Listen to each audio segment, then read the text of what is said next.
And that's why I'm delighted to be joined by Mohammed Amin, member of the Central Working Committee of the Muslim Council of Britain. Mohammed, thank you for joining us here on the show to talk about this very, very serious and worrying trend here in Britain. What do you think is driving it? Oh, good morning, Jake. Well, first of all, I was a member of the Central Working Committee of the Muslim Council of Britain, but I'm not now.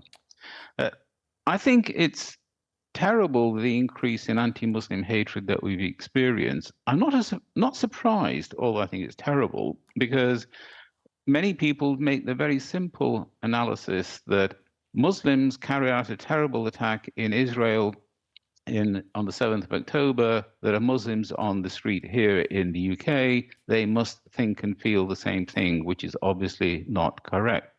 At the same time, it's important to remember that we have 4 million Muslims in the UK, and the absolute numbers of attacks are quite small. We have a very safe society, even though one attack is one too many. And I want my wife, my extended family, and everybody else in Britain to feel safe when they walk the streets. Well, I completely agree with you, but it is even though, thankfully, actually compared to anti-Jewish racism or anti-Semitism, as it's often called in the media, the attacks are relatively low level. This is a deeply, deeply worrying trend to see a 300% increase. And do you feel that it's fueled by comments like Suella Braverman made today that Islamists have taken over the streets of Britain? I haven't seen Suella Braverman's article in the Telegraph. I've heard about it, but I haven't actually seen or read the article yet. But those kinds of comments are not helpful. And I have commented in the past about Suella Braverman's language in an article I wrote for The Guardian, for example, last year.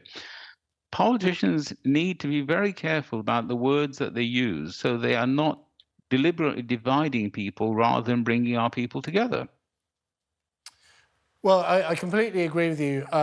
It is certainly an extraordinary article for a former Home Secretary to write. Do you think the sort of point she makes, though, that extremism is hiding in plain sight amongst some Muslim populations, do you think that's correct, or is it something you'd completely refute? No, I would agree. With 4 million Muslims in the UK, it would be inconceivable that there weren't some people here who are extremists. There will be some Muslims in the UK who support Al-Qaeda. There are Muslims in the UK who support ISIS. There are Muslims in the UK who support Hamas, but they are not very many. They are not representative of our people at all. Are the scenes that we've seen outside Parliament this week, are they legitimate protest, or do you regard the chanting of jihad in the street and projecting on Parliament from the river to the sea, do you think that's crossed over now into intimidation? As British citizens, we believe strongly in the right of protest, but that protest needs to be peaceful. It needs to not stop people walking in Parliament Square safely, for example. We certainly shouldn't be having protests outside MPs' homes. I'm strongly against that.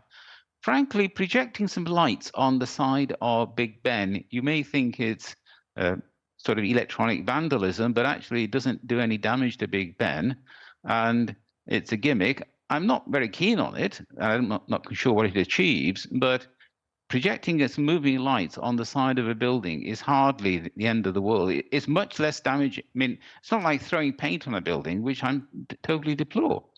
So, Mr. Amin, the point is, isn't the fact that lights were projected on the side of Big Ben, it is the wording from the river to the sea that is regarded by many in the Jewish community living here in the United Kingdom as a phrase glorifying or promoting, or both, a genocide against the Jews in Israel. So is it your position that you don't condemn that wording and you just think it's something that can be dismissed, or do you think it's unacceptable? It depends on what the person projecting the words has in mind, because from the river to the sea is a statement of geography. There's a river and there's a sea. Some people really do want to carry out a genocide of Jews. Thankfully, very few such people. Other people use that phrase to talk about a single binational state, which, by the way, I don't think is a viable solution, but it's a perfectly respectable thing to promote if you want to promote it. So what does the person projecting it have in mind? Well, we literally have no idea because, of course, the Metropolitan Police sat by, twiddled their thumbs and pretended that there was no crime committed. I don't accept that. I think at the very least it was a public order offence, but we will never know what the progester had in mind. But it's certainly clear in many minds, and we've heard from my colleague Andrew Percy, a Jewish member of Parliament, that to him that was a clear threat of genocide. It's not what the person who projected it had in mind. Surely it is how it is perceived. And if we have Jewish members of Parliament who think they work in a building where threats of genocide are being projected against it, threatening the genocide of the Jewish people, they feel intimidated by it, surely that is something you should condemn.